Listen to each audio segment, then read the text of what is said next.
boy, ladies and gentlemen, Brian got two sources, and one of his sources said, "Hey, we got lucky."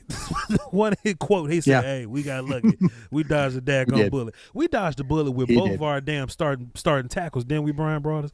Yeah, we sure did. So, shouts out to Ian Rappaport. Maybe he was a little quick on his draw there, but you know, per multiple sources at this point, but I trust Brian Broadus' phone the most. But if y'all go over there and check out my Twitter, dropped it up there. It says, per source on Tyler Guyton injury, he has a bone fracture, no surgery. It will heal. ACL is intact 4 to 6 weeks. Brian, that changes everything because we was up.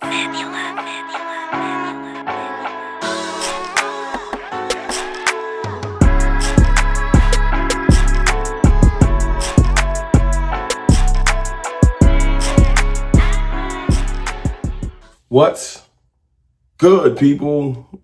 It's your boy, Mr. Wrong, Cowboys Fan Talk.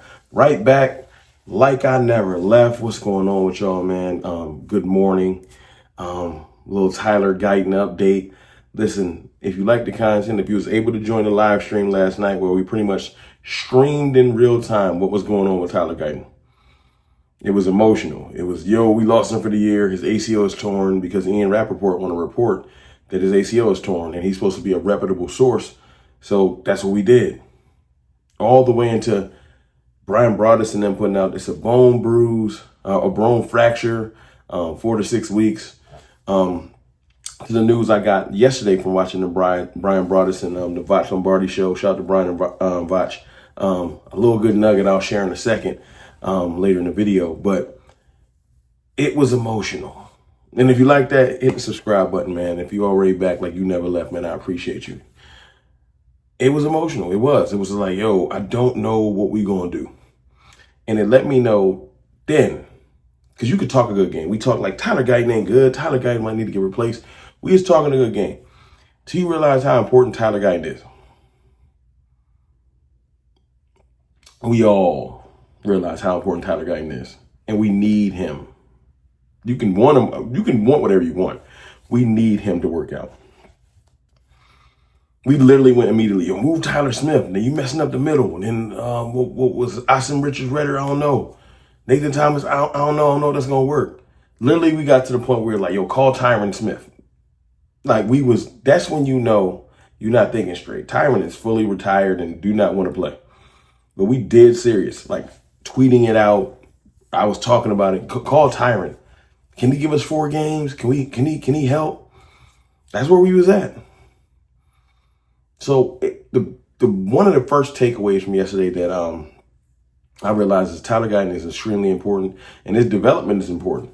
And the fact that Vach been out there, Law Nation been out there, and all of John Machota and Nick Harris and Patrick Nosey and all of the other reporters, and the ones I missed, don't get emotional, giving us the updates and showing us that Guyton is actually really developing. You literally yesterday's practice, he was balling, going toe to toe with great pass rushers. Sam Williams is hungry and he's coming. Pause. He's very, very, very, very, very locked in, very physical, strong, fast, all of the traits. And Guyton was not handling him like he wasn't getting his, but they were battling. And last year, he would have just probably dominated Tyler Guyton. So there was progress being made. And then, we get the news that he's hurt. And it kind of just, it had us like, what's next? So it was good that the real news started to come out. And it changed everything. Because then you start looking at time frames like, okay, it's still July 29th or 28th at the time. How much time we got to the first game? We play on 9-4. That's 4 weeks. Maybe 4.5 weeks. Can Guyton be ready? It's 4 to 6 weeks on a bone fracture. If he rehabs properly, can he be ready? And that's where we is at. We just really was kind of nervous. I want to play a clip of Vach talking about just why he Because y'all probably caught it. Y'all probably saw it on Watch's channel. But this is what stands out to me. Why he supports Tyler Guyton. Saw Tyler, not even in this setting, a couple of months ago when he first did that like locker room availability that he did over there, and he was just basically talking about the process and where his mindset was. That dude was in a totally different place. And when they was asking him, he was like, "Hey, bro, I don't want to be like the reason that I don't want to let people down. I don't want to be the reason why this thing doesn't work." Yeah. You know what I mean? So he took it seriously. Then me talking to him and me going back and talking to Duke. Anybody that puts hard work into anything and can take some accountability, Brian, this is what really sold me on the kid, right? I don't know who it was in the media or whatever, because I wasn't media advice back then. I'm definitely media advice now, but I wasn't media advice back then. Somebody tried to give him a way out. Somebody was like, "Tyler, do you think that your bad play came from you switching from right tackle in college to playing left tackle in the league?" And they gave him a way out. Guyton said, "Nah, man, I just wasn't good enough. I just wasn't good enough." Yeah. I said, "I'm on that dude's team now. I'm on that dude's Good team for you now." asking him that question. Good for you asking him that question, man. Hey, man, Good you for know what time it is. You know what time it is. But just me tapping in with him. And that's why we should all get behind Tyler Guyton. I know we want microwave players. We want it to be done instantly. Because sometimes it don't work out. Sometimes it don't work out and you scorned. Like Mozzie Smith looks like it's not going to work out. No disrespect. It just don't look like it's going to be what we want it to be. But Guyton literally didn't have the best year, took accountability, been in the lab, and the dividends was being paid. Took accountability. And you got to root for that. Especially if it's on your team. You got to root for that. You got to root for this rehab. You got to root for him to be able to go out there and get the dividends from all his offseason work. The first game, versus our division rival. That's what you want. That's exactly what you want.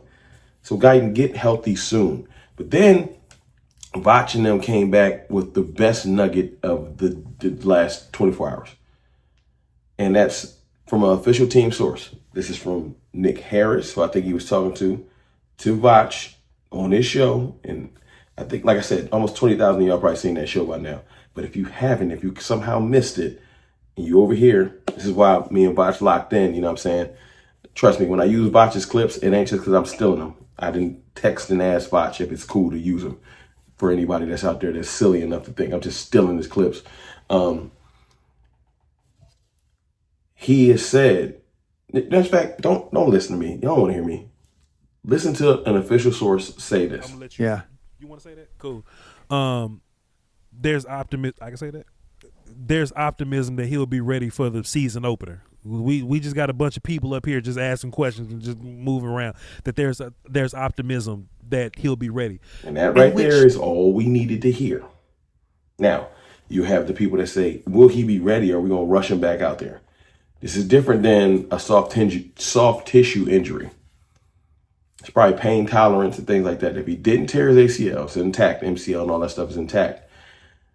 A bone break is more so just healing time and pain tolerance, from what I understand. Now, a fracture can lead to a full break. So maybe that's the thing. Maybe they're like, we got to make sure he's good. And maybe if his mobility not right, we shouldn't put him out there. There's all kinds of factors.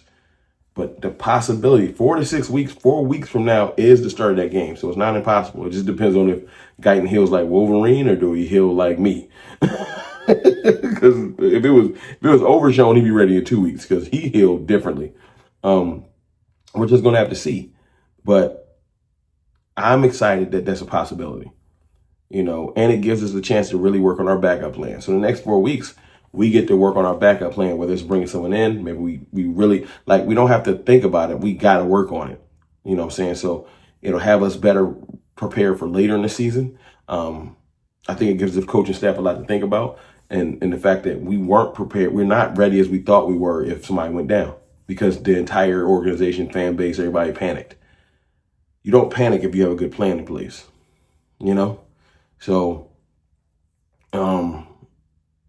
I'm looking forward to see what we do in camp. We got plenty of time, plenty of extra practice time to prepare. We don't got like 4 days or 3 days because we got a game on Sunday. We got time. We got a month to figure out our backup plan, rehab Tyler Guyton, and prepare for them goofy ass people that play in the Northeast. But listen, y'all let me know how y'all feel about what's going on with Tyler Guyton in the comments.